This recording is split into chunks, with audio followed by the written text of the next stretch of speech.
Emphasize that we had our payments workshop in Cape Town, and our focus here really is to continue what we discussed at Cape Town and to be able to kind of dig deeper into some of the issues that we really cannot discuss at the level of the plenary of the G20. I've been spending so much time on the WTO in the communique, so that's what I have in my mind. I just want to say that we have this roadmap.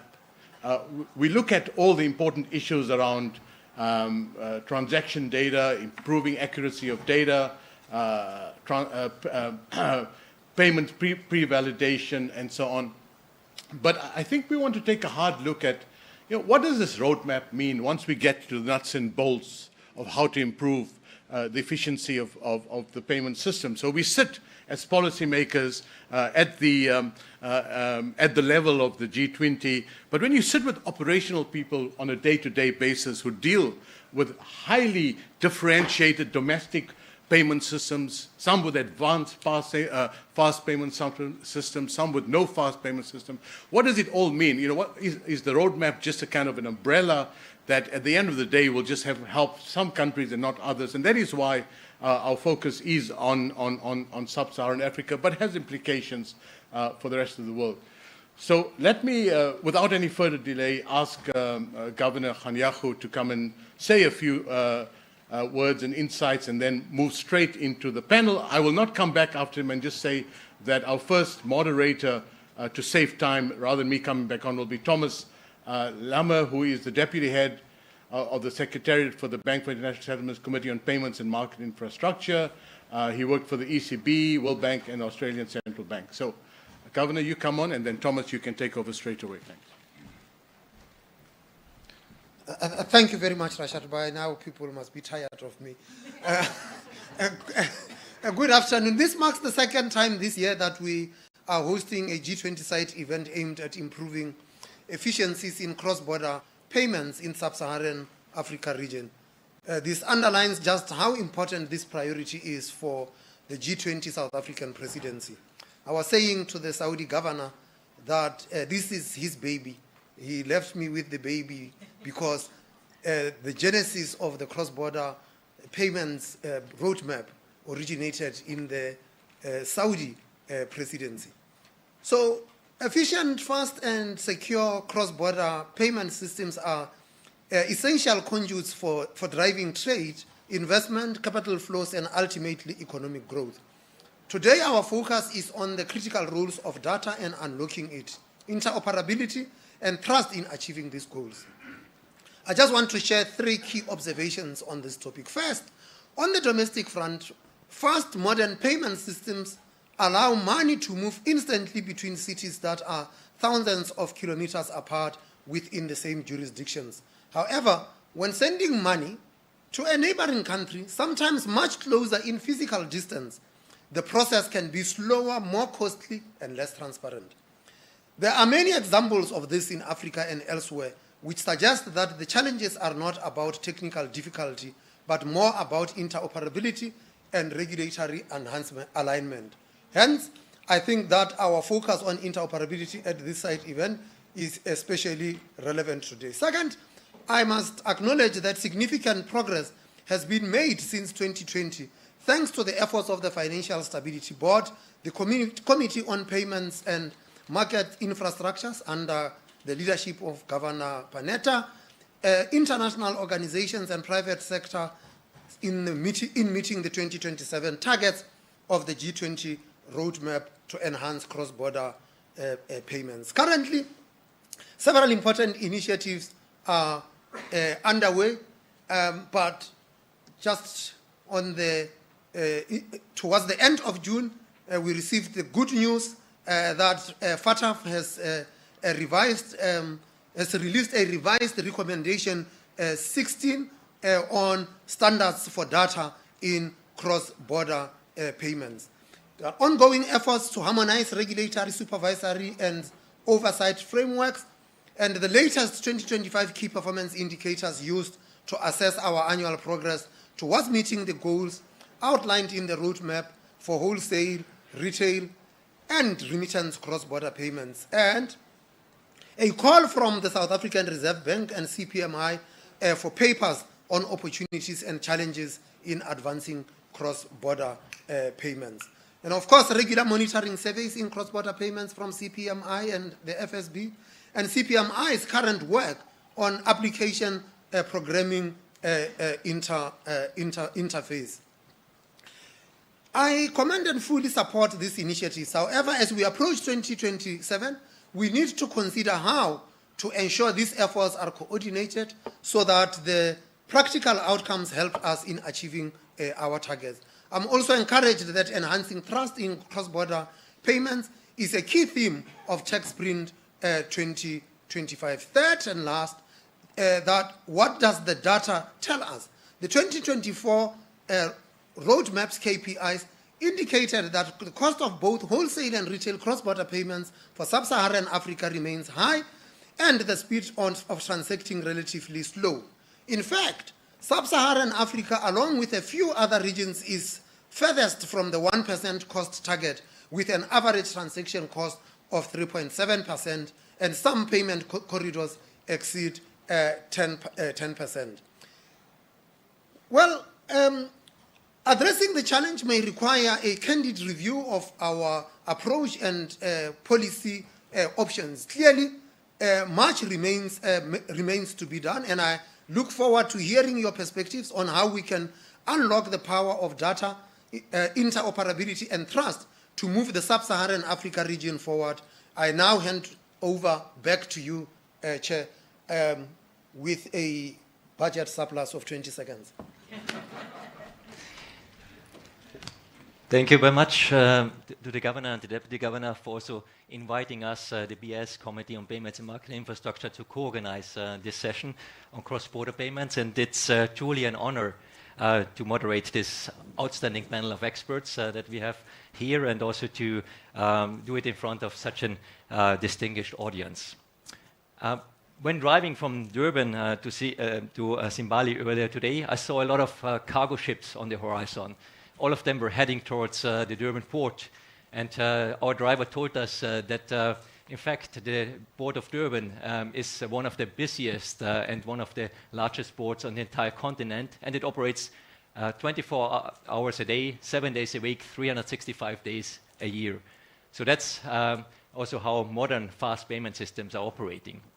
The port of Durban is also interoperable or interconnected to all the other major ports on the globe, thanks to standardized containers. And this is something that we are trying to achieve in the payments domain, and thanks to ISO 20022 application programming interfaces, but also the interlinking of fast payment systems, we are slowly, but hopefully surely, getting there to get this interconnectivity. The point here is that also containerization itself and the standardized containers also facilitate the monitoring and measuring of cargo flows. And this exactly brings us to the topic of today's panel, where we want to get some additional insights into both the payment flows in sub-Saharan Africa, but also particular initiatives that we can try to build on in improving cross-border payments within sub-Saharan Africa and possibly even beyond. Beyond global monitoring, also understanding region-specific challenges is crucial. And to this end, the G20 South African presidency, the South African Reserve Bank, and the BIS-CPMI have called for papers to explore cross-border payment opportunities and challenges in sub-Saharan Africa. And we've received an overwhelming response rate of around 50 submissions, which are currently being reviewed. And the submissions have been from academics, from researchers, central banks, and they have been from the industry and associations. But the selection of best papers will be presented at a conference later this year. But the good news is that we don't have to wait that long. So we can already dive into the discussion with the experts of today's panel. So without further ado, let me introduce the panelists, and I'm really honored to have them discussing with me today. I'll start the furthest to my right with Tommaso Mancini-Grifoli, who is the Division Chief of Payments, Currencies and Infrastructure Division at the IMF. Prior to joining the IMF, he worked for the Swiss National Bank and has extensive private sector experience, among others, with Silicon Valley companies and also major financial institutions. Then we have Sabine Mensah, who is the Deputy Chief Executive Officer of Africanenda and overseeing their policy, advocacy, capacity building and partnership efforts.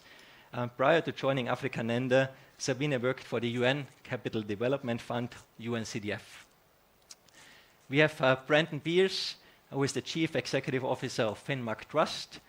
Brendan leads the strategic direction and operations of the organization, and he previously served as an advisor to the Managing Director of the Land and Agricultural Bank of South Africa and held several senior level positions in the public and private sector.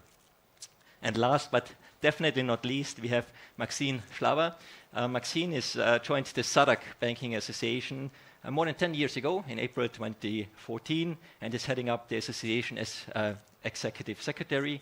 She previously worked for the South African Reserve Bank in various capacities over a period of 15 years. Thank you very much for joining me today, and let's go straight into the discussion. And we've heard that enhancing cross-border payments by the governor critically depends on improvements in the domestic and regional payment infrastructures. There are many promising developments that we are seeing in sub-Saharan Africa across the entire segments of remittances, retail payments, and wholesale payments.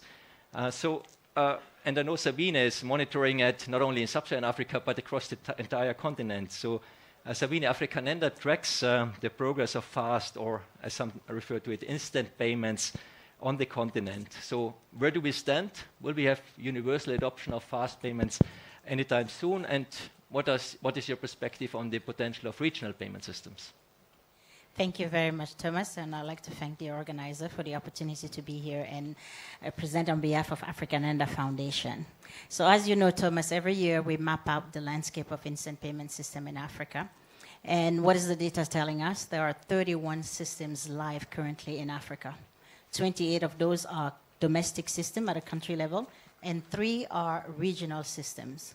Now, these systems collectively enable access to IPS capability in 26 countries for now on the continent. There also, the data tells us is that there's been a lot of progress. In 2001, there were only 3 instant payment systems versus 31 today. There are also 3 regional systems that are already enabling cross-border payments to some level, particularly in Central Africa with GMAC Pay, in Southern Africa with TCIB, and I'm sure Maxine will talk about that, and in the Pan-African level with PAPS. Now, what's really encouraging is that inclusivity of these payment systems has improved. And when we're talking about inclusivity, what we mean is that these systems are enabling broader use cases. They are enabling a diversity of channel and instrument. And they're also enabling banks and non-banks to compete for a share of wallet of consumers. And that is great progress for us as we look at moving forward into the ecosystem. Now, to your question about adoption or universal access, I would say the momentum towards adoption of instant payment system is definitely growing. In addition to the 26 countries where the systems are live today, 27 other countries have expressed that they're working on their instant payment system at diverse levels of development. In addition to that, there are 4 additional regional systems in the works, actually. One in the West Africa Economic and Monetary Union, WAEMU. Another one in the Economic Community of West African States, ECOWAS. Another one in East African Community, the EAC. And another one in the COMESA, the Common Market for Eastern and Southern Africa. So if all the planned country development and regional system come together, it's definitely within grasp for us to have universal access to IPS in Africa. And I have to tell you, for Africanenda, our vision is every single country having access to an IPS by 2030. So the real question is, by when can we accelerate this movement? And I want to let you know that our team at Africanenda of 24 experts across 13 countries are available to all central banks and government agencies in Africa to really provide technical assistance, capacity building, and work together with the different stakeholders in this room and outside to make sure that we are really accelerating our momentum towards these inclusive instant payment systems because they are, and they will provide a landscape for enabling cross-border payments, enabling interoperability across the continent, as you mentioned, Governor, and ensuring that we are really offering services at a lower cost, enabling consumers to, tap into the digital future where we sit in. So thank you very much. Well, thank you very much, Sabine. These are quite impressive figures, and in fact, it seems likely that the African continent might be the first one who has kind of universal adoption of fast payment systems in foreseeable future. And you mentioned also one of the systems that is TSIP, or transaction cleared on an immediate basis, which I think is the fast payment scheme or fast payment systems in SADC, and it's kind of complemented on the wholesale side with SADC RTGS. So can you elaborate a bit more, Maxine, what corridors does they currently cover? What currency do these systems feature? And are they possibly already on ISO 20 or 22? Thank you very much, Thomas, and thank you for the invitation. The TCIB has 8 participants, and we are seeing ourselves today in about 6 corridors. And have cleared today over 323 million rand. Is it compliant? Yes. The initial start, when we started the work on the TCIB, we said it had to be ISO 2022 compliant, so that was a plus. From a currency point, we're using the rand for now. We are going to leverage off the RTGS when they add on more currencies, and you'll probably see more currencies within the TCIB, but today, currently, the rand only. In terms of the SADC RTGS, yes, 2022 compliant as well. We went live last year in June, I think the 10th of June, so a plus for us as well on that. That is live in 15 countries, so SADC, all the SADC members. We've got about 87 banks, which includes some central banks who are participants on that. And from a clearing point, we've cleared over 17 trillion rand. Currently today, dominant currency is the rand, but we are seeing work being conducted by the RTGS to bring in other currencies. To date, we're aware of the Kwanza, and possibly some work around the US dollar as well. Thank you. Thank you very much, Maxine. And both systems launched quite recently, if I may say so. But I think, Brandon, you are kind of looking into the efficiency of cross-border payments for quite some time now in the SADC region. So based on your research in the SADC payment corridors, what progress do you see when it comes to the efficiency of cross-border payments? And can you share some of those insights that you have researched? Sure, thank you. Thanks, Thomas. And thanks for having us here. This is a great opportunity. We've been working, as you say, in this cross-border market for more than 10 years. We're showing our age, all of us now. So we've seen the good, the bad, and the ugly over that 10 years, and we've worked very closely with the Reserve Bank. As I say, our focus is on the South Africa out corridors because that's where the money is flowing. It's the biggest corridor, inter-Africa corridor on the continent. And I think one of the key learnings there is also that each remittance corridor is different. It has different peculiarities. And within SADC, you have so many different corridors from South Africa out, and each of them, are different. I think it's the largest corridor, and it follows the remittance, the stock of migrants in South Africa, which we estimate to be close to 4 million migrants, people from neighboring countries who come into South Africa and send money home. There's not an exact figure because there's still quite a big informal market. Estimates from our stats SA put it lower, 2.5 million. I think that's wrong. And some political parties put it at 15 million. I think that's wrong as well. So I think we are closer to about 4 million, and that's what we base our research on. So over the last decade, as I say, we've worked closely with the Reserve Bank to look at what are the blockages, what are these volumes, and how do we get costs down. When we started this 20 years ago, not 20, 10 years ago, the average cost price to send was more than 20%, the cost per transaction. It could take, that was kind of formal and informal, and it was mostly banks playing in the space. There were no non-banks in the space at the time.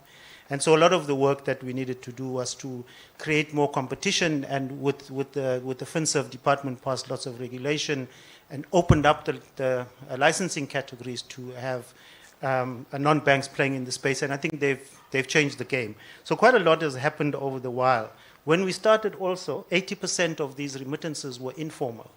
Only 20% of it was formal. And today what we've seen is a complete change. Today we have almost 80% formal remittances, and driven largely by COVID. So COVID is very negative impacts, but in this space it had some positive impacts. The formal remittance market went from about 6 billion annually to about 20 billion now. And I'm quoting from research we've just completed. We do this market study every 2 or 3 years with the Reserve Bank, and this market study the data was collected this year, so it's quite fresh data.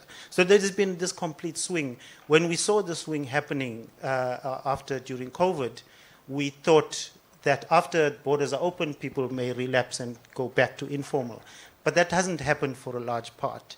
In some corridors, yes, it has happened, like South Africa to Malawi, and that's because of the currency crisis in Malawi. People, because they want a currency that has some value, they move to the informal sector. This change has been remarkable. To change from 80% informal to 80% formal has been remarkable. I should also say, and just to say something about data as well, when we started this work 10, 12 years ago, there's very little data. We have to thumbsuck quite a lot, whereas now we have a lot more reliable data. The Reserve Bank data that they collect is a lot more reliable. We have a better handle on the number of migrants in the country, so we can estimate better what the informal market still looks like. I'm just going to go through the key ones, Thomas. I see you looking at me very worried that I'm going to take too much time. In terms of pricing, pricing has been coming down. As I said, it started over 20%. 10 years ago, as an average, we are closer to 8% at the moment per transaction. I must just say, this is where our estimates and work differ to how the World Bank measures it. The World Bank measures a price point of $200 and $500. Our research tells us it's closer to $55 actual transactions that are remitted. So our average transactions between 500 and about 1,500 Rand. Those are the average transactions. By the way, those are also coming down and reducing, which means that these are not rich people, these are poor people sending money home, and the non-bank players have innovated and allowed a lot more to come in. I must just say about the change from COVID, one of the positive things that happened 2 years before COVID is the risk-based approach that was introduced in South Africa. If you recall, the FICA Act was changed, and the Reserve Bank adopted that. If that didn't happen, the remittance market would have collapsed in 2020 because informal market would not be able to send people home, send their money home. As I say, the market share, so just back to pricing, so about 8%, and again, what we try to do is to do weighted averages when we look at this pricing. 4 countries receive more than 90% of the 25 billion that goes annually from South Africa. Lesotho, Mozambique, Zimbabwe, Malawi. Those 4 countries cater for 90% of the remittances, and so we weight this data to make sure that we're not taking into account corridors that actually have very little. We also weight it by the institutions that send, so between banks and non-banks. Non-banks have captured this market completely. I'm not sure banks are still interested in this market at all. In fact, it may be controversial, but the only contribution they're making is pushing the average prices up. So there is a red flag, though, I think, in the space. I think for regulators, I'm glad the governors are here, is within the CMA. CMA used to be the cheapest cross-border markets, corridors.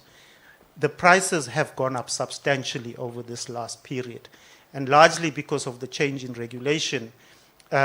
We think it's the change in regulation of stopping banks from reporting those transactions as on-us transactions, but they now have to report them as cross-border transactions. So the increased administration, this is what we think is responsible for this. But I think the result here is contrary to what the Reserve Bank intended with it. And so we've picked that up in this data. So Lesotho, Namibia, and one other country, those prices have gone up substantially. By the way, those corridors still have banks playing quite a big role, and so that's coming through. As I said, Malawi is an outlier because of the currency issues and problems there. But I think substantial progress has been made in terms of costing. If you consider that if you take the cheapest products across border, if you take the three cheapest for each corridor, the pricing we come down to is around 5%, which is much closer to where we want to be. And I've always found this average pricing a bit of a misnomer. I understand why it's done, because you need to be able to compare globally. But the issue is that if the poor have access to cheaper products and they're using them, surely that's what we should be aiming for. And I think in this SADC market, I think we've achieved that. Some of them are in the region of 3%, the lowest that you have. So I will not talk about I think one of the key for us, our analysis, and it may come as another question, but is the issue about cash. That this market is still 90% cash in, as opposed to if you look at other markets, digital cross-border transactions are the mainstay. In these corridors, it's still people going with their cash to an agent and to transfer. So I guess it's a bit of a hybrid. It's cash in the first mile, it's digital in the middle mile, and then it's cash in the last mile as well. So I think, but I'm sure Thomas will come to those questions later. I'll leave it there. Thanks. Thanks very much, Brendan, and some I think provoking thoughts and comments. I think one other aspect I'd be keen to hear is also from Tommaso. So the IMF engages with many central banks and private sector stakeholders as part of your country diagnostics and also your technical assistance work. So how does the feedback that you're receiving also compare to some of these global averages that Brendan just referred to? Thank you so much.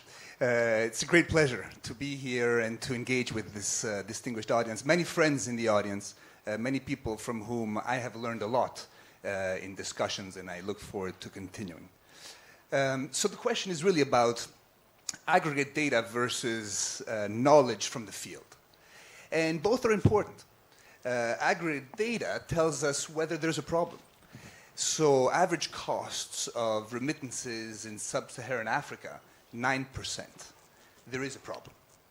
But of course, these aggregate numbers hide a more complex reality. A lot of heterogeneity. Heterogeneity in the means of payments. So you send remittances through e-money, 4%.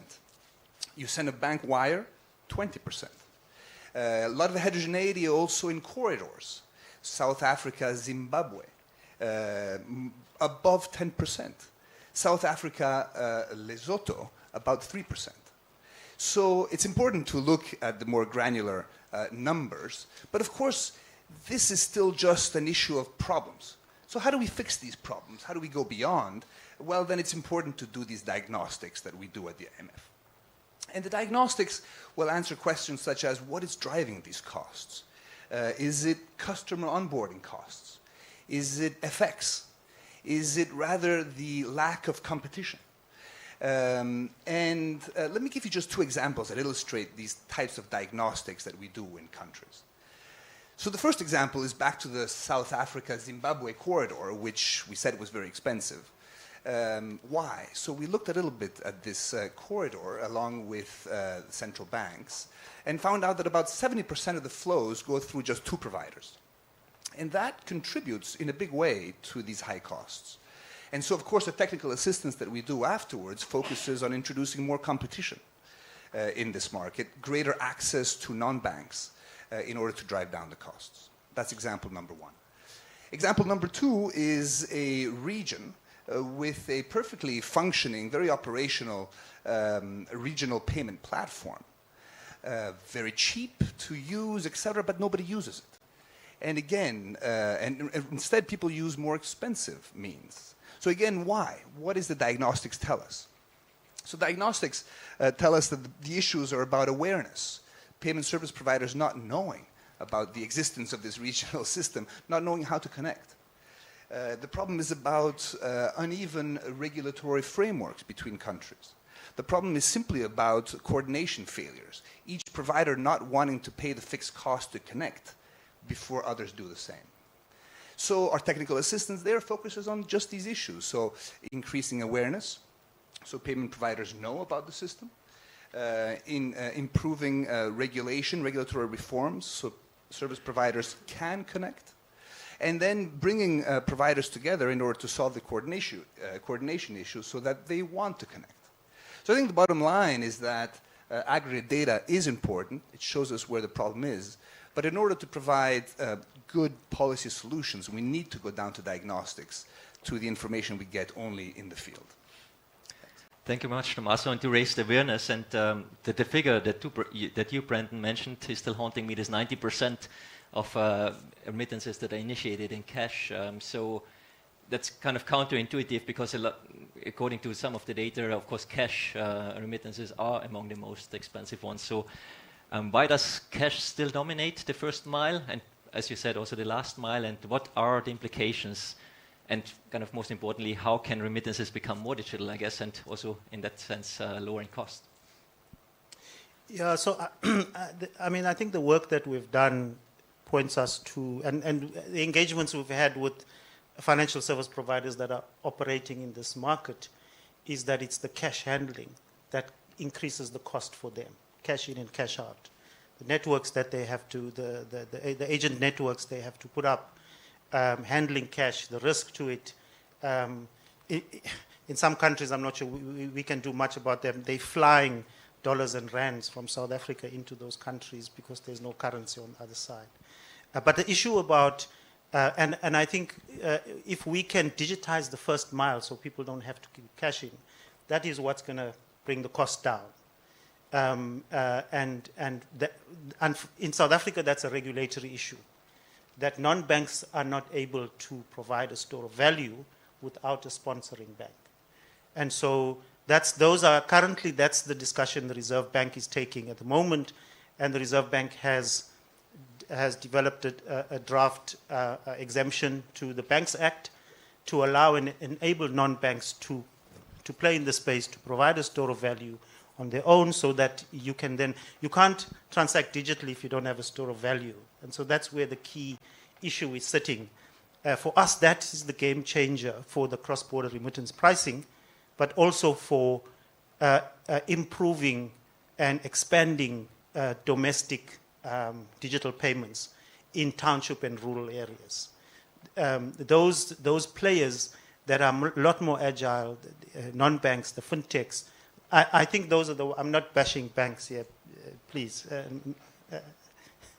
She's looking at me as though I'm bashing her constituency. But banks have just not come to this party, and they're not just structured and set up to service this market. And so for me, that's the key issue. I think the Reserve Bank has already taken the steps to move in that direction, because there is an acknowledgement that is one of the key remaining challenges. Of course, there are other key remaining challenges, issues about AML, onboarding. As I said, the 4 million, about 85% of those migrants are undocumented migrants. They are not legally in South Africa. And so the issues around AML become quite big and increases cost for financial service providers to onboard them. There are some of those issues remaining, and there's work being done by the CCPG on it as well. But I think this issue about cash in the first mile especially, but cash in that last mile as well, is, I think, key to driving up and keeping costs high. Thanks, Thomas.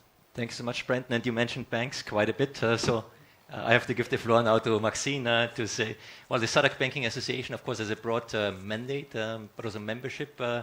So how do you support your members to improve the payments landscape, and how do you also track progress, just to address some of the points that have been raised? Thank you, Thomas. So I just thought I should add, you made a comment earlier that it's important to note that the SADC RTGS has been in place and running for about 12 years, went live in 2013. The TCIB went live in 2021. So I think the RTGS has been around a bit longer.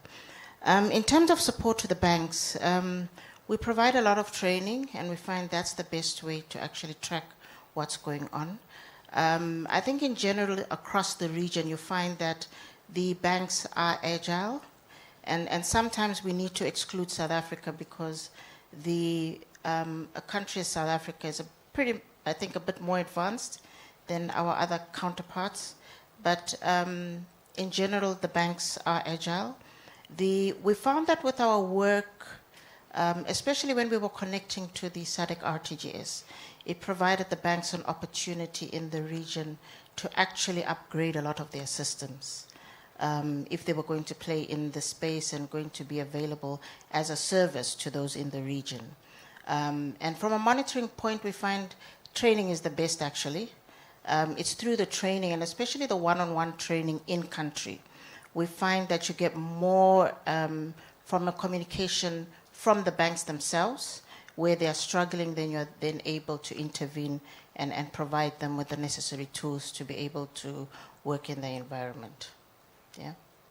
Okay, thanks a lot. Tommaso, are there any concrete projects the IMF is currently working on to really kind of improve the payments within the region itself, and how can they and will they hopefully improve cross-border payments? Right, so the IMF's technical assistance work, I think it's appropriate to pitch this work relative to the G20. We're here at the G20 meetings, and the G20 roadmap shows up very prominently. The roadmap kind of culminates in a series of targets that the community hopes will be hit in terms of cost, speed, transparency of cross-border payments. In order to hit these targets, there needs to be implementation on the ground. In order to implement on the ground, often technical assistance from the IMF and World Bank can help. And that's where we come in. Our technical assistance covers a broad terrain, a broad suite of products, really, going from the more general to the more specific. On the more general side, our analytical work, just bringing case studies to the attention of policymakers, helping countries share lessons, seems to be very useful, very important. We just published a paper a few weeks ago on digital payment innovations in sub-Saharan Africa. Number two, training and workshops. So this is where we bring countries together to improve awareness, really, of the challenges and the solutions that exist. We ran one in Ghana in March of this year with about 22 central banks from sub-Saharan Africa, focused on cross-border payments to the themes of interoperability and legal reforms. So that's number two, training and workshops. Number three is peer learning opportunities. So there's a huge amount of insights and lessons sitting in central banks, but not enough time to share this. So the IMF can help by convening central banks and allowing them to share, inviting them to share lessons. We do this at the spring and annual meetings, for instance, with central bank governors from sub-Saharan Africa. And this has proven to be very successful, very useful. And then, of course, fourth is our classic TA, where we go in the field, we work with countries on technical issues. We work with them to prepare, to build, and to evolve. And prepare really means improving domestic payments. Building can be building solutions specific to cross-border, such as interlinking. Evolve is about future-proofing the cross-border payments, exploring topics like CBDC and tokenization. We spend most of our time in preparing. And that's really because we believe that 80% of solving the cross-border payment problem is solving the domestic payment problem. If you think about interlinking fast payment systems, it will not work unless the domestic fast payment system is up to par, unless it is supported by clear regulations and legal frameworks. And only then can fast payment systems be linked. There's an important work by the CPMI that suggests that only about a third to a half of fast payment systems are ready to be interlinked. And so a lot of the work needs to be done upstream in improving domestic payments. And that's where we come in. To give you a concrete example, I think the best example is the work we're doing with the World Bank in the SADC region. This is technical assistance work focused on diagnostics, on upgrading regulatory and legal frameworks, and on expanding access to non-banks. And this is work that is very much supported by the governors of SADC. We report to them every 6 months. It's work where we get guidance from the countries and from governors. We work very closely with the SADC subcommittee on payments. So it doesn't get a lot better than this. This is the most productive type of technical assistance that we can do, thanks to the very strong buy-in, and I think thanks to the very strong leadership of Governor Hanyago. This is important because hopefully we'll be able to show concrete gains in this region, and these gains will incite other regions to reach out and engage in the same type of technical assistance. Thanks. Thanks, Tommaso. And you were emphasizing the importance of the first or last mile, if you will, the domestic payment system. So how would you measure success in fast payments adoption? Sabine, particularly in smaller jurisdictions, which might not have the volumes of hundreds of millions of transactions. So I think I heard earlier that you were referring to jurisdictions having access to fast payments, not necessarily operating their own fast payment system. But would you like to elaborate a bit more on how to kind of roll out fast payments, especially in smaller jurisdictions? Sure. Maybe let me start from a macro perspective. If you remember earlier, I mentioned 21 live systems in Africa. These systems have produced 49 million transactions on IPSs in 2023. And this was about 47% growth versus 2022. These transactions in total value of transaction process is more than $1 trillion US. Now, accounting for the fact that we are even under evaluating because most of the 31 system, a lot of the 31 system, I think a third, 10 did not provide the data. So that capacity is even much higher than we would think so. So, you know, I would say a typical way of looking at adoption can be transaction performance data. But us at African Enda Foundation, we actually measure adoption from a different lens. We're really interested by inclusivity. Are these instant payment systems inclusive? Are they enabling vulnerable population, unbanked population to come into the formal finance population and have access to financial services? So when we're looking at it from an inclusivity lens, what we've brought up is what we call an inclusivity spectrum for instant payment system. And the way we're judging is quite simple because at the most basic level, we feel that an instant payment system has at least to mimic what you do with cash. You can give money to somebody or you can buy something. So person-to-person transaction, person-to-merchant transactions are enabled. That's very basic. Where we are looking at moving the ecosystem is toward the second and third tier. In the second tier, where we call it progressed inclusivity, it's really where you have private sector and public sector working together. You have competition between banks and non-banks to provide the best service to consumers. You have interoperability into this ecosystem, and you have the central bank, the regulator, driving inclusive governance of the system, mitigating private sector and public interests so that we are really providing services to consumers and we are enabling financial inclusion. So it's that when you're looking at it from an inclusivity perspective, the more inclusive the IPS, the better outcome for citizens, businesses, and government, regardless of the size of the country. And that is the measure that we are focusing on because that's what will accelerate financial inclusion and that's what will accelerate the digital transformation in Africa that leaves no one behind. Now, with that said, regulators in the driving seat means a lot of things. And when we're looking at it from a cross-border perspective, couple of things I want to bring up. We talked about interoperability. Out of the 31 systems that are live in Africa, only 14 are interoperable all to all, meaning that they are offering optimum convenience to consumer, regardless of where I am in the country, regardless of which type of account I have, and regardless of which provider I hold my account with. I am able, with the most basic phone, to interact with the entire financial ecosystem, transact money wallet to wallet, wallet to bank, bank to wallet, and vice versa. And that is one side of the ecosystem in terms of looking at how we enable that interoperability cross-border. The other side, I think we mentioned earlier, talking about messaging. Out of these 31 systems, only 12 are actually compliant with ISO 20022. So what that says in terms of setting ourselves as domestically, as Tommaso said, for cross-border interconnection of these instant payment systems, there are definitely a lot of opportunities to do so. But these can't happen because most of the time when we interview the supply side, the providers, the biggest challenge is actually not technology, it's regulatory.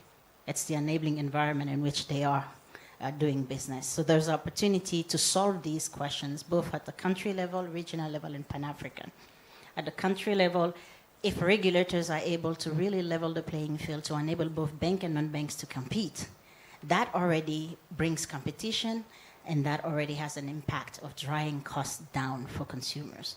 At a regional level, there's an opportunity for either mutual understanding of each other's regulatory framework or harmonization of these regulatory framework to enable private sector fintechs in one country to move to another country seamlessly. So thinking about licensing of fintechs and passporting of these licenses across one country or the other within a context of a region, whether it's SADC or other regions, that also has the capacity to accelerate our opportunity to offer, cross-border payments. And last but not least, I think at the regional, at the Pan-African level, there's a great opportunity for regulators and central banks to drive regulatory harmonization agenda for payment services, and why not bring a payment service directive for Africa that will really set the stage for all banks and non-banks in the continent to compete and provide cross-border payments that will really help drive the roadmap agenda for the G20 in Africa. I think for me, the call is to the regulators to lead the way and enable us in the private sector to compete for the share of wallet of consumers. And for that perspective, we at African Ender, we remain ready to support this agenda, and I hope that you will call on us. So inclusivity is an important point you mentioned, and let's do a very quick, fast round, because we want to leave a couple of minutes for questions. But let's start with Tommaso, kind of coming from the kind of infrastructure level now to the end user. So what, in your view, would be a key area we should prioritize if you would need to choose one to enhance availability of safe, efficient digital, and to cite Sabine, inclusive cross-border payment options for the end users? So thanks. What does the end user really want? In a way, I don't know, and I don't think I should know. In a way, we should ask, and I very much agree, we should ask the private sector, which is closest to end users, to figure that one out. But not without a role for the public sector. In a way, I'm very encouraged by what I see in Brazil, in PIX, costs having come down to 0.22%, down from 2.2 using credit cards. I'm very encouraged by the Singapore-Thailand link, where the costs have come down from 13% to 3%. From 3 days to 3 seconds.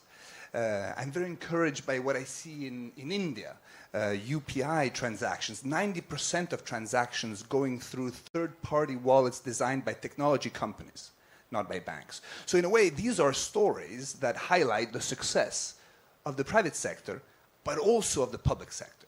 There's an important role here from the public sector, and I think this role has 6 facets, which I'll go through very fast. The first is infrastructure. Safety, settlement, interoperability, key to all these examples. The second is onboarding non-banks. They're the ones who have proven to be most innovative and closest to end users through open banking regulations. The third is standards around APIs. These are the connections between the non-banks and the banks, as well as QR codes, so that merchants don't have to have a tapestry of codes on their windows. Just one will suffice. The fourth is incentives for private sector participation. We need to think about that. How can we provide data to some of the providers in order to incentivize them to get into the market? Fifth is education. I think it's a very important role here. Banks initially resist joining fast payment systems. They think they will lose profits. And only slowly they learn that they can make money. Lower cash handling costs, better data, cross-selling of services to users. If we can make those examples popular around the world, public sector will face less restrictions from the private sector to roll out infrastructure. And finally, utilities. There is, and this is a question, there may be a role for the public sector to provide fraud detection utilities, for instance, we were speaking about this earlier, to the private sector in order to bring down the costs of payments. So public-private partnership, I think, is the way to solve the problem. You framed it as public-private partnership with 6 elements, so I think you have a lot of points here to address. That's great.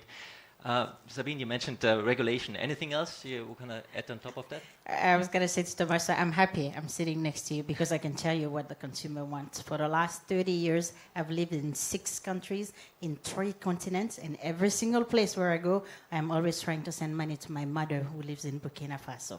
So I can tell you, ability to send money anywhere, anytime, anyhow.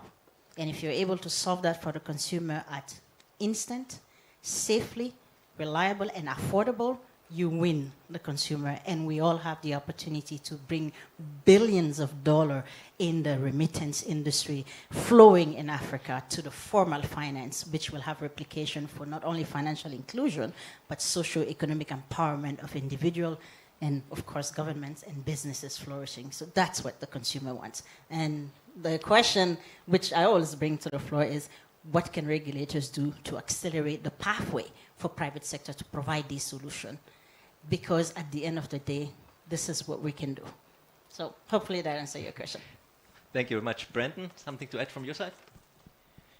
Yeah, I mean, I think it's clear what consumers want. And again, it's price, safety, and speed. And of course, transparency, those key indicators. And for us at Finmark, our approach is always a demand-side approach to it. Whatever we put in place, and again, I raise the red flags around CMA, the regulation that is increasing prices instead of decreasing it, that should be the measure of the success of any of these systems. Just to say, in terms of, from a SADC perspective, some of the other transparency also has come a long way. Again, non-banks are faring a lot better than banks in transparency. In terms of speed, most non-banks have got their speed down to under 1 hour. Your family can collect the money within an hour after you've sent it. Of course, again, Maxine, please don't hate me for this, but the banks cannot compete with that speed. At the moment, they are not able to compete with that speed. So I think the issues are clear in terms of what consumers want. I think the job is clear in terms of what we need to be doing. I'm referring to this corridor. I can't generalize for any other corridor. Thanks. Thanks so much. Maxine, you have the last word. Brendan. Success for me, Thomas, would be ensuring that, I think it's in all the work that each of us is doing, is to see the man on the street at some point in time being able to use the services that should be available. So whether it's the banks providing that service and or the fintechs or MTOs providing that service, there is a great opportunity. And we see it in the numbers. I mean, just one of the banks on the TCIB has been actually the greatest contributor on the facility. And that's why we're comfortable to tell you that over 300 million rand to date has been processed. And they joined not so long ago. So there is an opportunity, I believe. Both facilities, whether it's the SADC RTGS and or the TCIB, will provide you that safety, interoperable, speed, everything. But I think the aim really is for us to be able to provide a service to the man in the street, whether it's in the village or in the city. At some point, there shouldn't be that friction. We should, whether you're sitting in the city, whether you're sitting in the village, allow that person to receive money, whether it's digitally or cash, because cash has its uses in different places. But let's receive the money. Thank you. Thank you very much. So now the challenge, we have 2.5 minutes left. So I'd say two quick questions, if you want to get an answer to that questions. Arif. Thank you for a very energetic panel and quite inspirational. A quick question. Do you think consumers want stable coins? I'll field another question so you can think about that one. Any other question?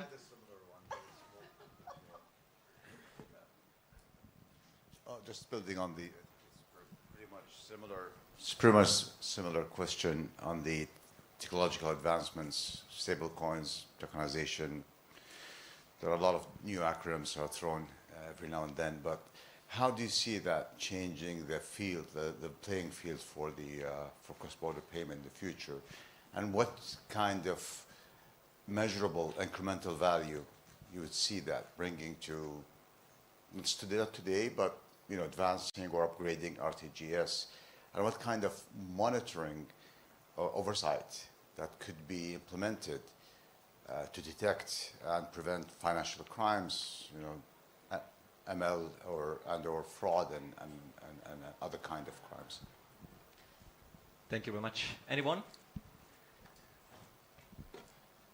My short answer, and I'm not an expert in this area, is that I'm not sure the consumer cares whether it's a stable coin and how they get it. I think the issue is, does it make the process more efficient and does it make it cheaper? So for me, those are the issues. I think there's a big hurdle to climb in terms of monitoring and ensuring that that it's not abused for whatever other crimes.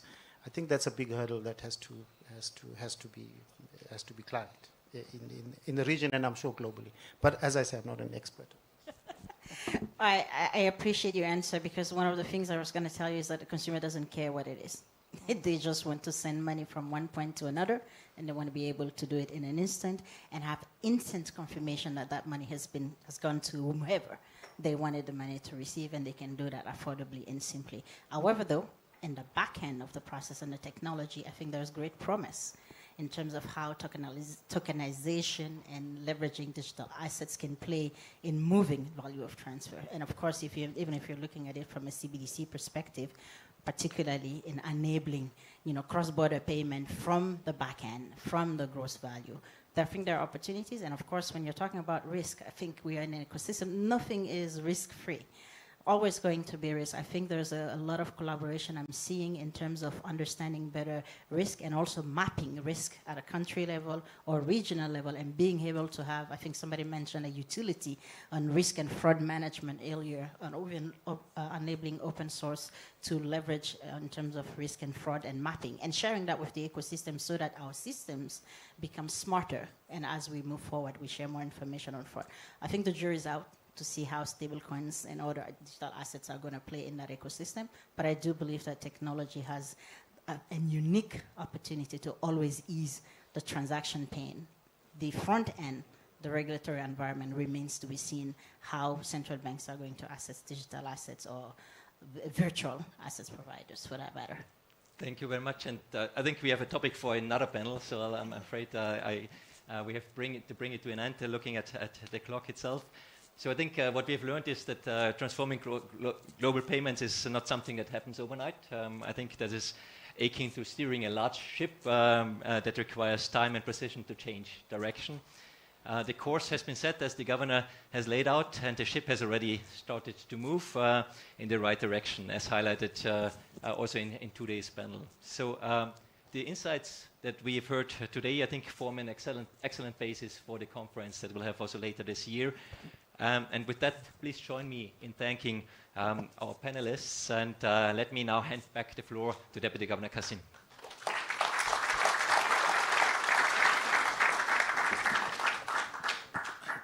Thank you very much. We're going to be very efficient with time. We have a fantastic dinner waiting for us in an hour's time. So let's move on straight to the next session.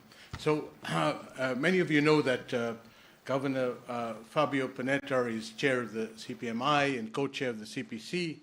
Unfortunately, he couldn't join us, so we're going to display a quick video of a message from him and then move immediately to the next panel. Governors, distinguished speakers, Colleagues, good afternoon. It is a pleasure to address you today, and I wish I could be there with you in beautiful South Africa. I would like to thank the G20 presidency for inviting the CPMI, the Committee on Payments and Market Infrastructures, which I chair, to contribute to this significant event. On the eve of Mandela Day, we are reminded of the values Nelson Mandela stood for: equity, inclusion, collaboration, and progress. These values provide a powerful source of inspiration for our work on payments. Cross-border payments are vital for connecting people, businesses, and economies.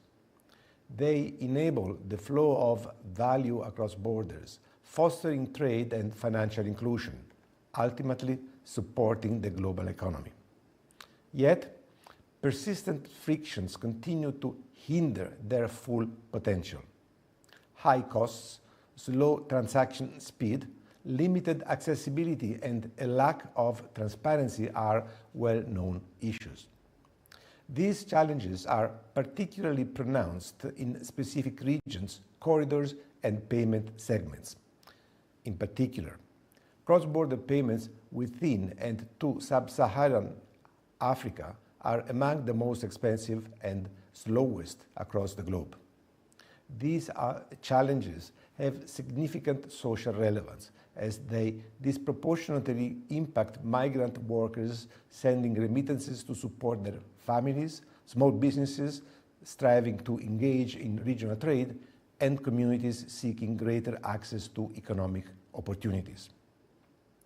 Lowering costs for remittances in Africa is therefore a critical priority, not only for the individuals and families relying on them, but also from a macroeconomic perspective. While remittances may represent a small share of global financial activity, their impact in Africa is substantial. International remittances account for more than 3% of the continent's GDP, a figure that has almost doubled in the past 20 years. In 2023, all African nations combined received almost $90 billion in remittances. For some countries, they can even account for over 20% of GDP. Yet, remittance costs remain extraordinarily high. Particularly if they are initiated in cash, fees often reach double-digit percentages of the transfer value. When people have to pay more than $20 for a $200 remittance, it is unsurprising that they seek alternative channels, often informal ones. This is further fueled by lack of access to digital payments and limited financial education. Africa has the highest prevalence of informal transfers among all emerging markets and developing regions. In certain corridors, informal transfers may almost match those made through formal channels. This presents a clear business opportunity for new entrants to provide safer and more efficient payment options. By lowering fees, particularly for small value transfers, payment service providers can encourage remitters to shift from informal to formal channels. Given these realities, sub-Saharan Africa stands to gain significantly from progress towards the G20 goals of improving cross-border payments.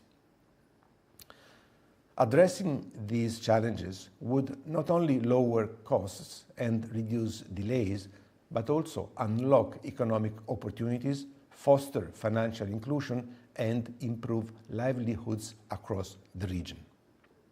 However, cross-border payments should not be seen in isolation.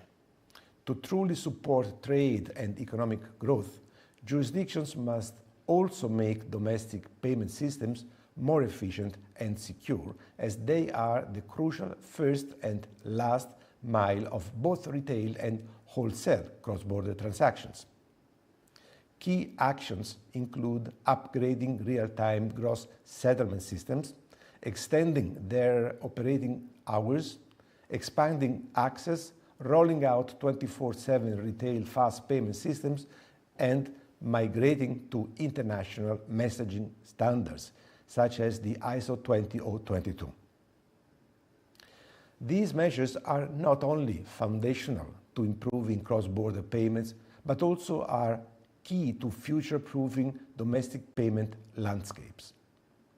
The solutions are within our reach. We have the technology to align payments with the needs of a modern economy in an interconnected world. However, technology alone is not enough. Trust and transparency are equally essential. Advancing in these areas requires strong and constructive collaboration between the public and the private sectors. The CPMI is fully committed to supporting the South African G20 presidency in making progress in these areas. Our ongoing efforts focus on harmonizing payments, pre-validation and confirmation of payee solutions, which aim to enhance the efficiency and safety of cross-border payments by minimizing operational errors and reducing the risk of payment fraud. In parallel, we have prioritized the collection of new data sources and insights. Granular, timely, and accessible data are the foundation for identifying frictions, supporting targeted interventions, measuring progress, and enabling informed decision-making. Reliable data and information not only foster accountability, but also help build trust among all stakeholders. Later this year, we will host a joint conference with the South African G20 presidency to examine these insights. Our goal is to analyze the unique challenges faced by different regions and guide our efforts to create more efficient and inclusive systems. Enhancing the safety and efficiency of cross-border payments is no small task, but it is a necessary one. By working together, we can transform cross-border payments from a barrier into a unifier that connects people, economies, and opportunities. As Nelson Mandela wisely said, it always seems impossible until it is done. Let us work towards a future where cross-border payments unlock opportunity and financial inclusion for all. Thank you for your attention. Great. Thank you very much. Can the panel members come on? I'm not going to say much, except that Governor Panetta set the scene. We're going to explore a deeper conversation here, particularly looking at interoperability between domestic and regional payment systems. And our chair is Arif Ismail, who is the newly appointed head of the payments department at the SARB and was previously with Tommaso at the IMF. Thank you. Thank you so much. I hope you can hear me. Not yet? Ah, now I can hear me. Fantastic.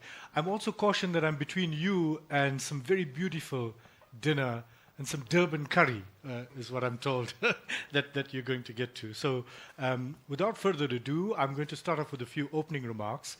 I wasn't sure, Marcelo, whether I should do this because it was so well covered by the previous panel.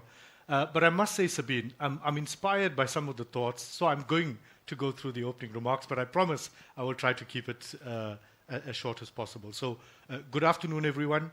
I'm very delighted to welcome you to this panel on accelerating cross-border payments, a challenge that sits at the intersection of policy, infrastructure, and people's daily lives. I want to start courageously, though, with a humble vision and a dream that I think has started with the Saudi presidency. and a dream then that I know that you will share. I have a vision, I have a dream of a world, as you put it, where sending money across borders is as seamless as sending a text. Where a mother in Malawi can pay for school fees in Mozambique in seconds. Where a small trader in Tanzania can buy goods from South Africa without worrying, as Brendan put it, about hidden fees, delays, or even fraud. Where innovation serves not a few, but the many. And where trust flows, as Governor Panetta put it, as freely as the payments themselves. But today, we are not there yet.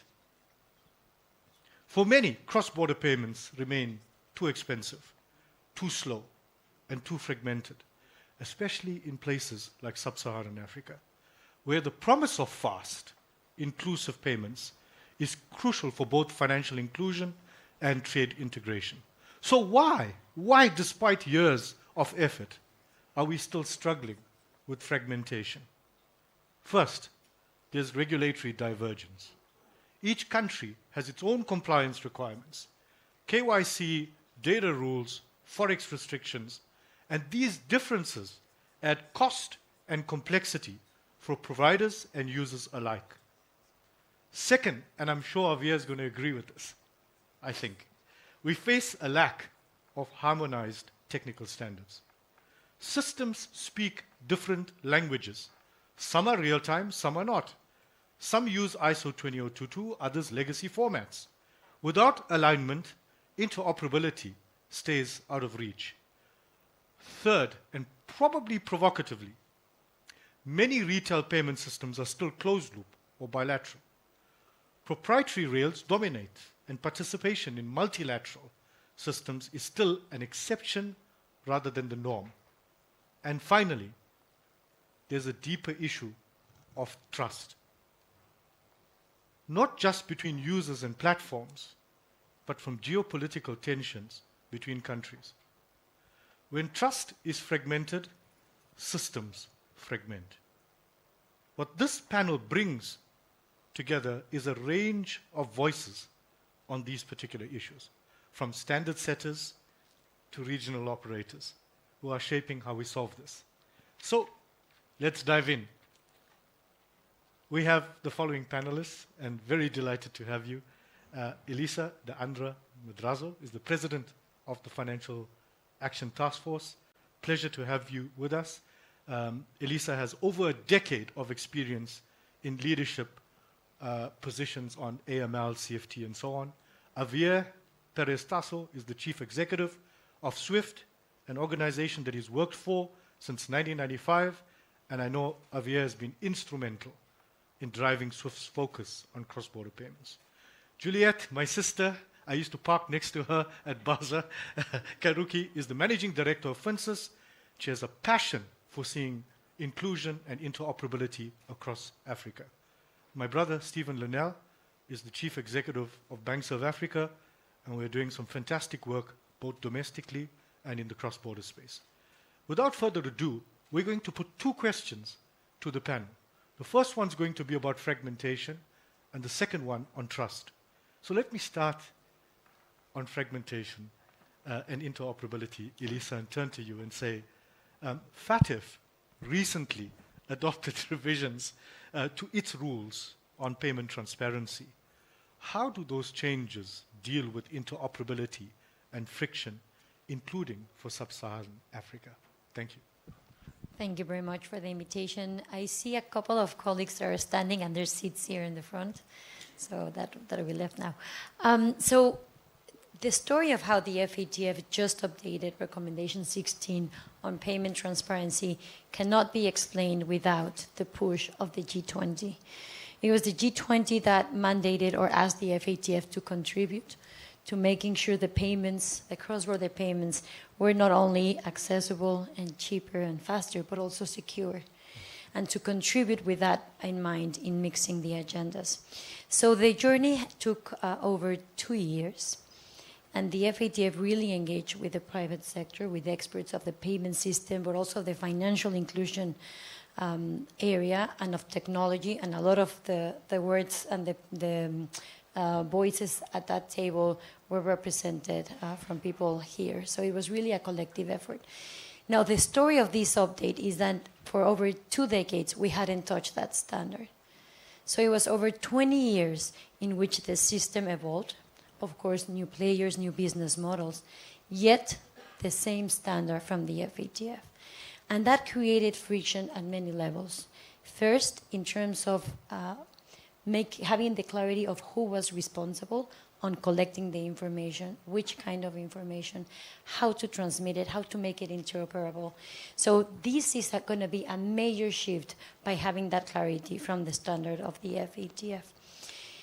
This standard, it's also important because back in the day, 20 years ago, it was traditional actors. And now we have heard very clearly from the past panel how relevant or irrelevant banks are and new players are in cross-border payments. So all of these changes really bring clarity that will reverse the lack of harmony, the lack of interoperability in the system. It will be a cascade effect. The FATF sets a standard. The standard goes into the jurisdictions to be implemented through laws and regulation, and then it cascades into the private sector and, of course, the consumer.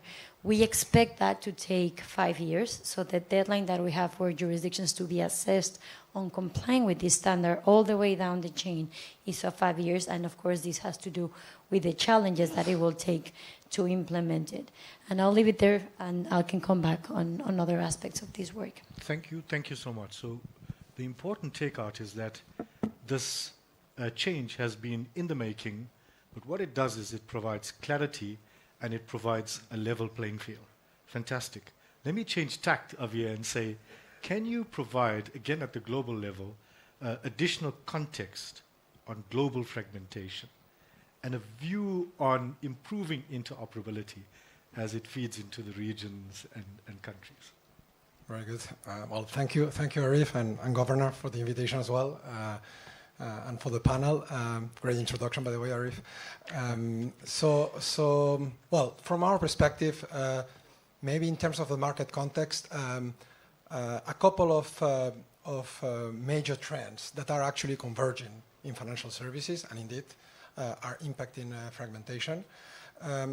Because we see financial fragmentation increasing as geopolitics and shifting trade relationships are kind of recalibrating decades of globalization.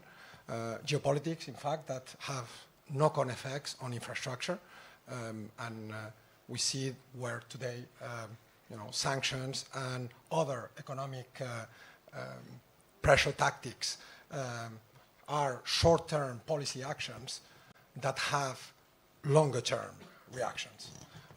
And we see, indeed, many countries around the world that are having as their top priority a strategic focus on sovereignty of financial infrastructure, data, technology, and we observe a shift towards regional groupings, bilateral relationships, and also a desire to grow the usage of local currency.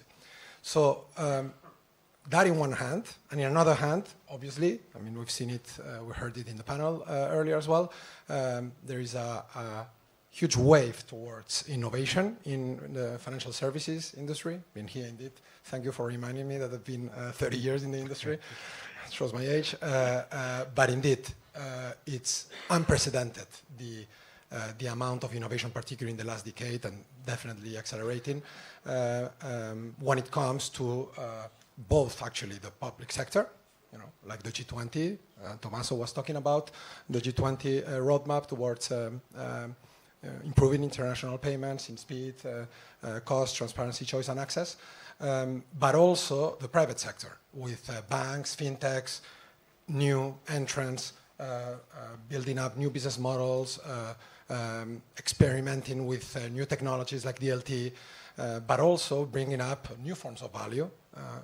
Mentioned in the panel earlier, we can come back to that, around digital currencies, stable coins, digital assets, tokenized deposits, and so forth. So all of this growth and acceleration of innovation, in a sense, obviously has massive positives in terms of customer experience, but it also, combined with the first trend, can accelerate this fragmentation even further by the creation of digital islands or regional groupings across the world. And that is, we commissioned a study with The Economist that basically came up with a worst case scenario that fragmentation by the end of the decade can have an impact on 6% of the GDP for the world, so $7 trillion or something. So that's why, we'll talk for sure later about it, but obviously there's going to be new ways, more ways to move value, more business models, new technologies, but it's paramount that we build interoperability from the outset with the right foundations. We talked about it as well in terms of risks and controls, regulatory compliance, cyber, and so forth, to navigate the new world post the decades of globalization and make sure that we bridge all of this together and navigate that further. Fantastic. So two things that I take out of here. The one is it's quite clear, including from the previous panel, that there's significant innovation that's happening at all fronts. But I think what you're cautioning is, as you captured it, short-term policy actions that may limit interoperability. And what you're guiding is we should be careful of creating digital islands, because the impact of that, as has been done by the study that you mentioned, is 6% potentially to GDP. So, and your plea is that interoperability must be baked into the design and must be thought of right at the forefront. So thank you for providing that context. Let me use that as a means to bring in my sister's voice, Juliet, okay, that says you've had lots of experience in the African continent, and what are the lessons that you see coming out, including potentially from Nexus and anything on ISO 20022 harmonization? Thank you very much for the opportunity to the South African Reserve Bank for giving us a platform to share our experiences. FinSys is a company that was established by a former governor of a central bank, the late Professor Ben Ondulu from Tanzania, and he was very passionate about working to ensure that financial sector development on this continent happens in a manner that doesn't reverse the gains that have been made, particularly with respect to financial inclusion and the use of mobile platforms to be able to reach those who are excluded and underserved. Our focus has been slightly different the last 5 years. He's no longer with us, but we chose to implement this project, and we appreciate the support that we got from the coalition of early believers, including Governor Hanyaho. Thank you very much. We were looking more at continental trade and the new focus on the African continental free trade area, and looking at how all the developments with respect to mobile payment systems at large could complement these efforts. We were seeking to draw lessons from the TCIB experience, and we really were trying to see how, through rationalized efforts, you could address the issue of variable geometries within the tripartite area. So the tripartite area comprises of 27 countries. There are 3 sub-regions within the tripartite area, namely COMESA, EAC, and SADC. And the challenge is that a number of countries have membership of more than just one region. And so the question becomes, how does all of this play out when it comes to cross-border payments? We felt at the beginning that the easiest approach would be the one that had less friction, which is to establish a hub and spoke model. So in other words, you have one single multi-currency retail payment scheme that all regions could plug into. But after engaging with more than 90 institutions over 5 years and being in the trenches, we can confidently say there is limited appetite for that. very limited appetite for that. So if fragmentation is looked at in this context, we have seen that the best way to address it is to empower domestic ACHs and domestic schemes to be able to drive cross-border initiatives. There are advantages to doing that. One of them is because they have the ability to coordinate across telcos and across banks. In our part of the world, telcos cannot be undermined in any way. They're very powerful. And there have been statistics to show that they can account for up to 60% of the cost of a transaction, which they then would pass on to the customer. So irrespective of what financial services providers are trying to do to make cross-border payments more accessible, more affordable, if you don't get a grip on telcos, really you're in trouble. The other thing that we also saw was the potential strength of domestic schemes and domestic ACHs to manage the plethora of messaging standards that exist both in the non-bank environment as well as in the bank environment.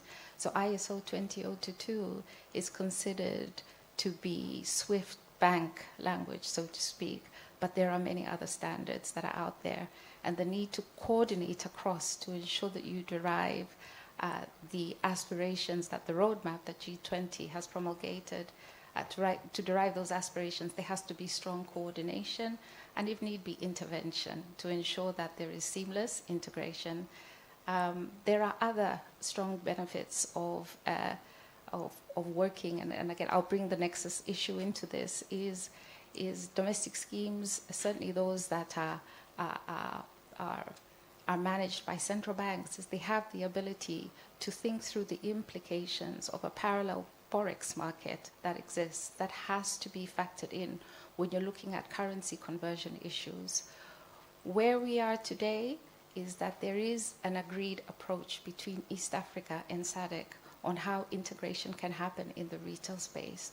What remains to happen now is to venture into the proof of concept phase, where other issues can be taken into consideration, including regulation, which is fairly complex, as well as standardization with respect to messaging standards.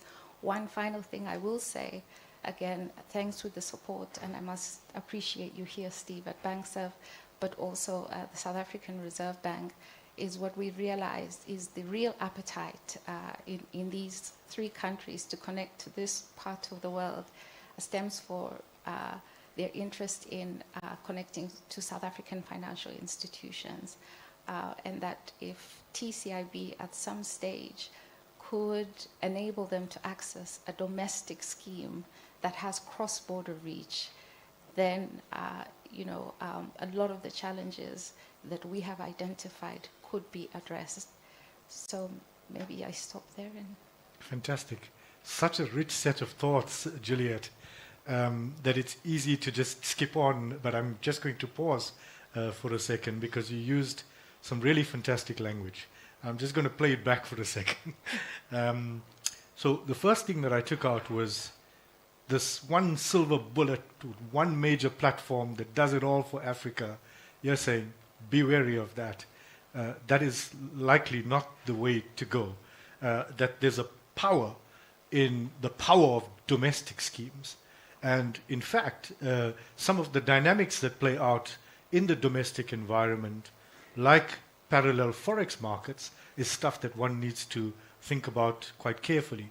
And you make the case for the power of ACHs and for connecting. But your belief is that this would not have happened without the coalition of early believers and early doers. So that's fantastic. And then you subtly pointed out that we often talk about a level playing field, but you said you must not let go of understanding or taking the hand of telcos. So these are fantastic points that you've raised, and I'm going to bring Stephen in and put him on the spot and say, Stephen, do you agree with Juliet? Are those points that resonate with you? And could you talk a little about TCIB and the work in the SADC domain, and would love to hear your views. Thank you. Sure. Hello. Thank you, Arif. I can see by the order of your questions I sat in the wrong seat. I'd heard the hot seat was where Juliet is, so I changed, but apologies. So yeah, I think first off, with a SADC hat on, what is clear is that there is a need. This is not a solution looking for a problem. If we look at the 16 countries that form it, it is home to 400 million people. And as the governor mentioned earlier on today, it's also home to probably the world's collection of slowest and most expensive corridors. And this is in part, to Brendan's earlier point, because much of those transactions are sitting either in the informal sector or in closed-loop models. And whether you're in one or the other, for the most part, there's an endpoint sitting in cash. So if I was to orientate or preface the things that we need to do to get the SADC community moving fast, and a slight segue, I really appreciate the fact that this panel is following the climate disaster panel, because when we look at those SADC stats, it doesn't seem so bad anymore. But the things that we really want to focus on here is, particularly amongst the central banking community, is to get a coordinated response, not just in intent, but in execution too. As much as I fully agree with Juliet around the prominence of the local ACHs, the cohesion across these regions are critical, and that doesn't happen necessarily on an organic basis. So that coordination is key. I would have a strong bias for preferencing open access or open loop capabilities. I would have a strong bias for pushing regulatory harmonization, and this could be anything from simple elements such as balance of payments code harmonization all the way through to licensing regimes. And then lastly, and it touches something that the previous panel also mentioned, was around finding a mechanism to broaden access to the settlement layer of the ecosystem. And so that is really bringing non-banks into the mix. If we consider TCIB for a moment, it is fortunately designed on an ISO 20022 standard. It's an open loop scheme, and as you said, not the rule but the exception. It's also a multilateral capability.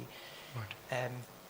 But these things are really important to consider, because when we speak about hub and spoke or bilateral link or single access point or common platform, one does have to take the regional context into consideration. And in a SADC context, more than half of the countries that make up SADC do not have domestic faster payment schemes. Right. And even half of those are not on ISO standards. So you already sit on a very differentiated trajectory. And something like Nexus might certainly be the preferred alternative in a model where the regions are on parity. But where the region is on a very differentiated development course, like it is in SADC, it's important that the regional scheme is able to cater for each of those types of operating models. So that's really how TCIB is positioned. It is able to do direct bilateral links with other regions. It's able to do single access points. But I think the sweet spot will be when you have those domestic ACHs having an interoperable link through a regional scheme on a cross-border multi-currency basis. And that's really where we're working towards. Thank you very much. I guess the thing that I take out is that the flexibility that you have in the model means that you have the capability, as you say, of interlinking with other faster payment systems. But for those who don't have faster payment systems, you can have single point connection to that. But there are four things that you raised that I thought was really, really interesting. The first one is just on the importance of strong coordination. Okay, and again, I'm going to put you on the spot and say, if you think of TCIB and you think of the struggles, the genuine struggles that we've had with coordination, okay, where do you think that strong coordination needs to come from?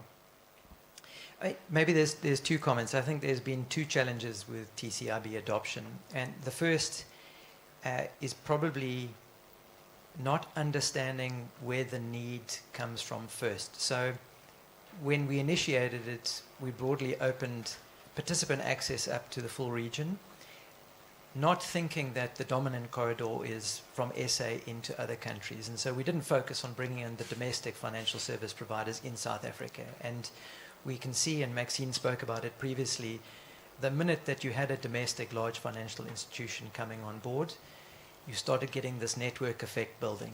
And so that is what we've been doing over the last year, is pivoting back to the dominant initiating corridor and pushing outwards from there. So maybe that's just a side comment.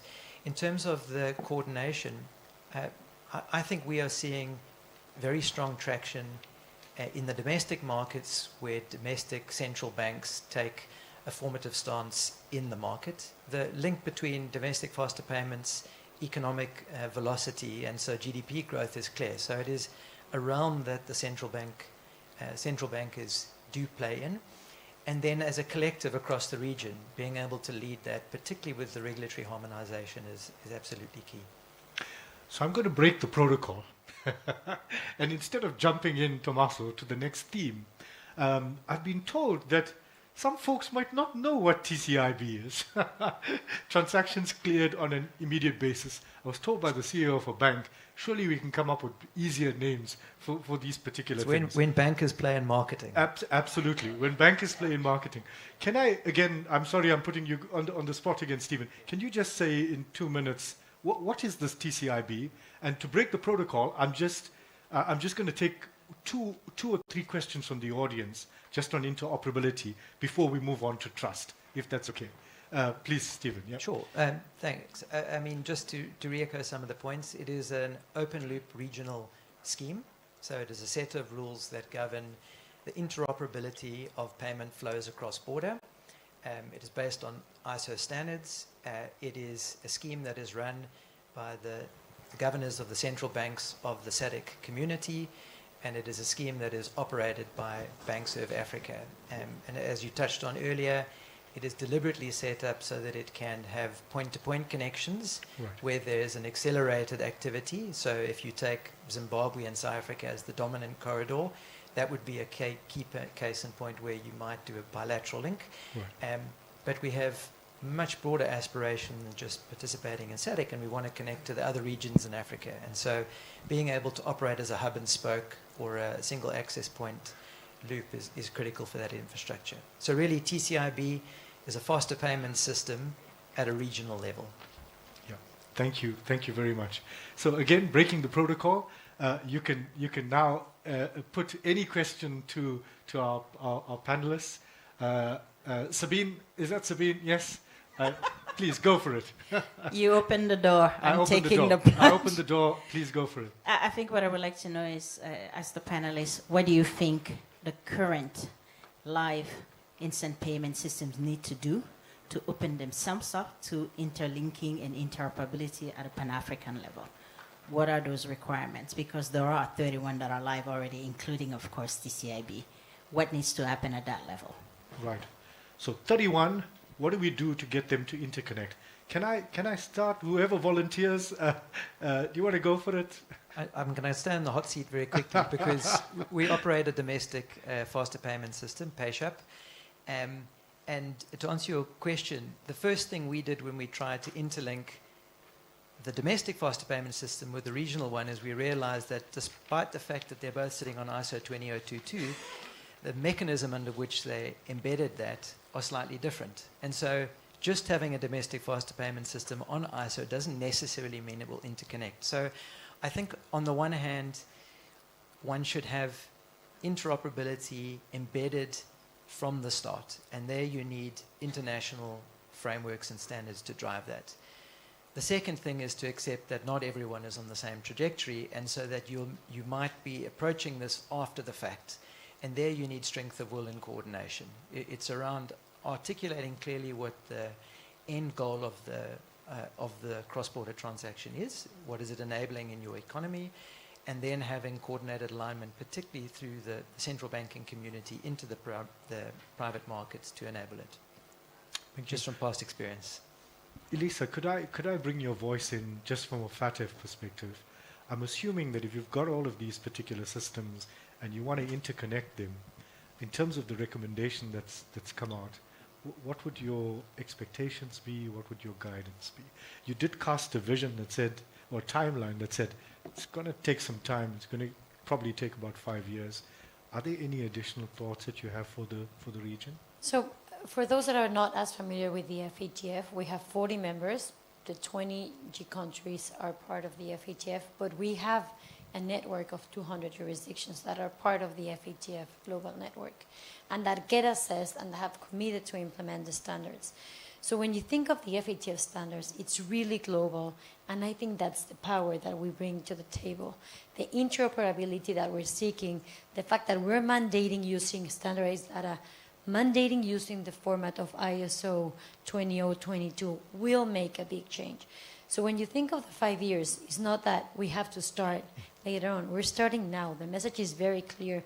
The guidance is there, and the step must be taken now for us to have a full change implemented in 5 years.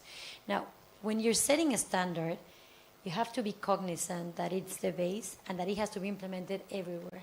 And that means jurisdictions that have lower capacities, bigger challenges, and other dynamics. And that's very relevant to the region of Africa, and in particular sub-Saharan Africa. We take the principle of doctors. We don't create damage by trying to do something good. So in this conversation, it was super important for us to have financial inclusion in mind and to have the idea of not pushing people, excluding people of the system. So important factors. If the transaction is below 1,000 euros or dollars, it does not have to comply with the requirements that we're asking for AML CFT at the level of detail that are set for over $1,000. But that doesn't mean that all the financial institutions will be implementing the standards, and that will help even those transactions that are below $1,000 or euros in the interoperability. So you get the benefits, taking care of not excluding others of the system that really need it, for example, for remittances.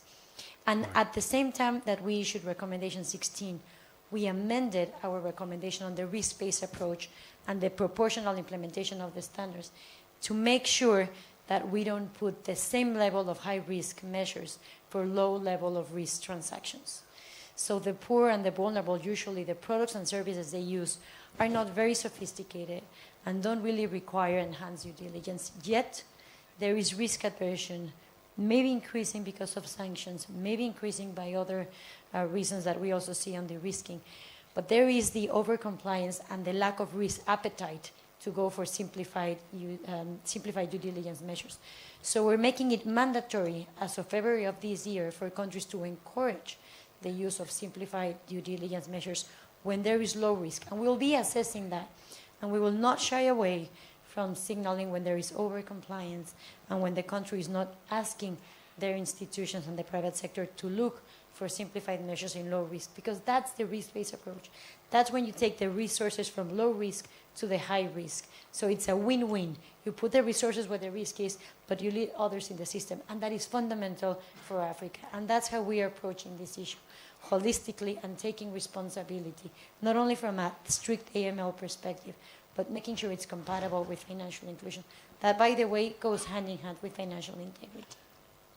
I want to almost stand and applaud, because I think that is really significant. And I wonder, as he smiles, I wonder how we make sure that this message that you don't need a regulatory bazooka for a mosquito set of transactions, how do we make sure that that is well understood, that it is well understood? It's a risk-based approach, and it's proportionate, and we should balance and trade off between financial inclusion and financial integrity. I get that. That's fantastic. Avia, can I bring your voice in? Are there any additional things that you could suggest as we think about interconnecting, etc.? You know, what's on Swift's mind? Okay. Well, by the way, great answers, Elisa and Stephen, and I'm very pleased to hear so many times ISO 20022 without me having mentioned it. You know that it's probably our top priority for the last 15 years, and I'm very pleased to see, you know, the take up at the domestic level. And as you know, we have the the end of the coexistence with the existing standards in the cross-border space as well, ending in November and progressing very well. So we are going to get, as of the end of this year, with a first version of ISO 20022 across the board, domestically and cross-border. Of course, a lot of work to be done still, but we should also, as a community, take credit for that achievement. Maybe to add, not new, but maybe I would, from our perspective, at SWIFT, the reason of SWIFT, the reason SWIFT exists is actually to interoperate payment systems. Well, we talk about payments, of course, but we've been not interoperating payment systems since the very beginning. Because, not every single, we connect 11,000 institutions, but there are tens of thousands, even hundreds of thousands financial institutions in the world. Not all of them are connected to SWIFT. Not all of the accounts are directly connected to SWIFT. However, the domestic payment systems, starting with ACHs, RTGSs, and of course now faster payment systems, there is at least one institution, obviously there are several in every market, that are connected to SWIFT and act as a relay into the domestic platforms. So that's how we reach 4 billion plus accounts in the world that can be actually interconnected almost instantly now going forward. And we can talk about stats, but we see 90% of the payments in the SWIFT network already reaching beneficiary banks within an hour. And those are conveyed further. And of course, if you integrate that with real-time payment systems, then we achieve the end game. So so with that in mind, our focus here is to make sure that the interbank leg, that the cross-border leg, meets the G20 targets when it comes to speed, transparency, cost and access. And we're well on the way to get there. And that's how we feel. It's almost like, and by the way, technology is the easy bit. There are many technologies, many initiatives that are popping up to interlink payment systems. Operational resilience, compliance with regulatory requirements, data standards, and actually immutability of data standards across the board.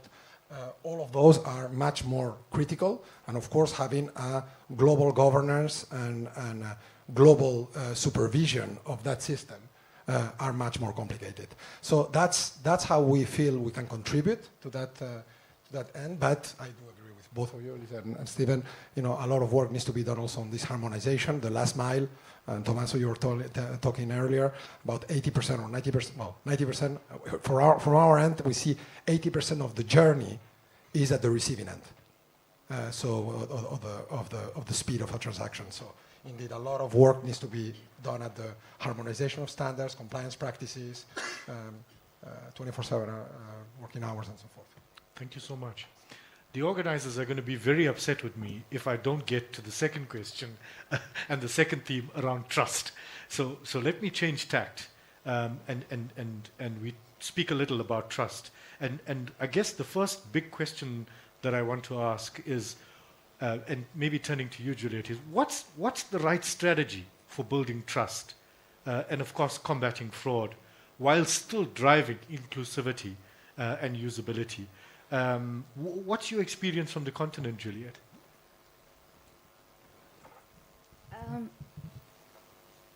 Our experience to date, trust is important, but that in and of itself will not prevent users from making use of a particular scheme. I think what is really important is access to data. And I think as the continent seeks to integrate and trade more, greater emphasis needs to be placed on how to access this data. There are vast volumes of data out there that can be used to inform policy decisions and to support consumer education. And that brings me to the point I wanted to make about the role of third-party processors. They sit with a lot of cross-border data that could be of significant benefit to domestic ACH operators, domestic schemes. And so trust begins with information. But what we've also realized is that in our roadmaps that we develop to support integration between two schemes, the trust factor is normally delegated again to the respective central bank in a country. They are better placed and better positioned to be able to ensure that trust is garnered and is understood by the users that they serve. Yeah. So data, I go back to that point, the ability to access data across board, the ability to bring in third-party processors who currently hoard a lot of data related to cross-border payments, and then importantly, leveraging of the strength of domestic regulators to push consumer education. Yeah. Thank you so much. You underscore the point that trust begins with information, and I'm making the assumption naively that this is about payments data. Is that correct, or is it broader? Yes, transactional data. Transactional data. Transactional data, yeah, very important. Fantastic. Stephen, can I bring your voice in, and can you bring in some local examples, including thoughts on the confirmation of payee? How important is this for building trust? Sure. So we've covered data as it pertains to the transaction itself, but trust is also formed in data with respect to the counterparty. And so it's very much that angle where something like confirmation of payee comes into play. But the way I like to think about it is, if we consider cash, which we've already said now dominates the SADC region at least, it is a bearer instrument. It really does not require an understanding of who the counterparty is to the transaction. Trust is embedded largely in the issuer. Right. That is very different to an electronic payments world where who you are paying is critical because it undermines or at least underlies things such as fraud that takes place. So I think the key takeaway, given that as a condition precedent, is that we should be building faster payment systems with pre-transaction validation steps such as confirmation of payee at the get-go. If we look at both PayShap, as I mentioned, as the domestic faster payment system, it has had a proxy resolution service embedded from its start. We will go live with an account resolution service towards the end of this year. Both of those are effectively a confirmation of payee. On TCIB, that has a confirmation of payee. And I think we've learned really from looking at the UK, who was an early adopter of mandatory COP. I think Europe is going live later this year. Australia has just gone live. And I think particularly on faster payments that are push payments, push payment fraud is material in the markets where they have scaled. And so something like a confirmation of payee embedded, if not mandatory in most transactions, is necessary to build trust in the ecosystem. Absolutely. We've got about 6 minutes. If it's okay with the panel, I want to turn it over to you. I think you've heard two fantastic panels, and we've got about 5-6 minutes. Let's open it up to some questions from the floor. Who could I prompt? Stable coins. Stable coins. Stable coins. Please, Sabine. Yeah. Thank you so much for this opportunity. This is great discussions. I really want to ask the panel, what is the challenge in terms of regulatory harmonization to enable seamless cross-border payments in Africa? Why aren't we there yet? Right. Who would like to take it first? Javier? Yep. Okay. I would say, so I will take the global perspective. So it's clear that the lack of harmonization of compliance practices clearly is, and it's been highlighted, by the way. I will not redo the work that the G20 has done on all the building blocks and focus areas, but those, from a regulatory perspective, are key in terms of addressing one of the challenges, which is, we've talked about it at length, the last mile reaching the beneficiary accounts. But more generally, also, I would add the fact that there is an opportunity to leverage everything that we've built, the strength of what we've built in terms of infrastructure, over the past decades when it comes to financial messaging systems that are fully integrated with the highest levels of security, resilience, cyber security, and fraud detection capabilities. But in addition, within the regulated environment, and those capabilities, there is still a lot of potential in those capabilities to achieve the levels of speed, transparency, and cost that are required and are very well expressed in the G20 targets.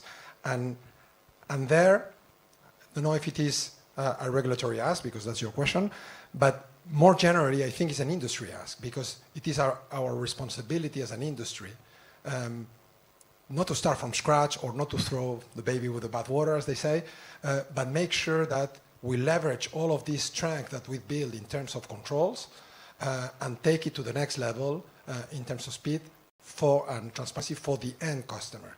And that would require, indeed, in the chain, a few changes when it comes to the rules of these cross-border transfer payments to be settled. We may talk about the scheme, and this is definitely something that we are considering at SWIFT. Thank you very much. Does anyone else want to react? I see there's a question from Marcelo. Doesn't look like it. Go for it, Marcelo. Yeah. Thanks. You're talking about trust. Trust is hard to conquer, hard to sustain, easy to lose. There's a reflection. It's a dynamic concept. Yeah, absolutely. Absolutely. Agree with you. My mom used to say this all the time, Marcelo, that it takes a lifetime sometimes to build trust and only an instant to destroy it. So fully agree with you. One more question, and then we depart to dinner. One more question. Please, Nomolazi. Thank you. Yes, thank you, Arif. So my question would be currency conversions. We have 54 countries in Africa and 54 currencies. How would we handle that in a more transparent way, because it does play itself in the cost as well? Thank you. Currency conversions. Who would like to pick up on this one? No volunteers. I think that's she's angling for the stablecoin question. I see. We should talk about stablecoins, right? Yeah. Elisa wants to say something as well. Elisa wants to say something. So stablecoins. This is a very relevant topic, and actually the FATF back in 2014 recognized the risks of virtual assets in general, and in 2018 we were the first ones to define what it was, what the risk was, and to set regulation and supervision. So I think that it's very important when you think about the transactions to think that stablecoins, at least from an AML CFT perspective, it's not an unregulated area. We have standards, we have regulation, and we issue every year a document that reports on how countries are doing with this. And we will start assessing countries in this new round as of this year. As of today, the report of last month showed that 85% of the stablecoins market and virtual assets market is under regulation and supervision, or at least in the midst of being regulated and supervised. So from a material perspective, that's very good news. The bad news is that unless you have everyone covered, you have safe havens. So I just wanted to put in the pitch from the FATF that it's not something that it's out of our scope, to say the least. On stablecoins, in the previous panel, we were talking about do the man or woman in the street need a stablecoin? The thing is, and I do fully agree, Elisa. The thing is that we need to differentiate the customer credit transfer and the transaction with the settlement layer, and indeed there is potential in the settlement layer to improve it to new levels, and clearly stablecoins, tokenized deposits do have that potential. But this needs to be supplemented with a messaging layer that allows for achieving all the controls when it comes to AML, CFT, KYC, and so forth. And because those are not necessarily embedded in light content at the level of the DLT of the platform that transports stablecoins. So that would be my add there.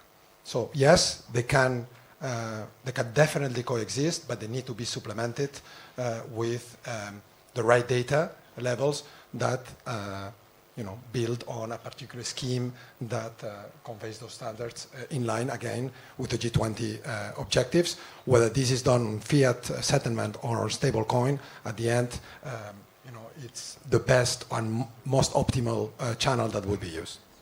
Stephen, you wanted to come in? Or? Final comment was just around whether there's actually a need for it. I think there's not a need for it in amongst itself. The need for the stablecoin is largely because there are increasingly a number of assets that are being tokenized, particularly private assets, where there's a demand for it. And a stablecoin is an effective on-bridge mechanism onto a DLT, as Javier mentioned. So the desire for the stablecoin is really just an on-ramp asset for the desired assets sitting on the chain. So without those assets, there's no demand for the stablecoin.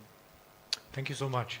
I have the easiest task in the world to thank the panel profusely for the diverse set of thoughts and really insights that you've shared. On behalf of Governor and Deputy Governor Kasim, I also want to bring the session to a closure and invite you towards dinner. Okay, thank you very much.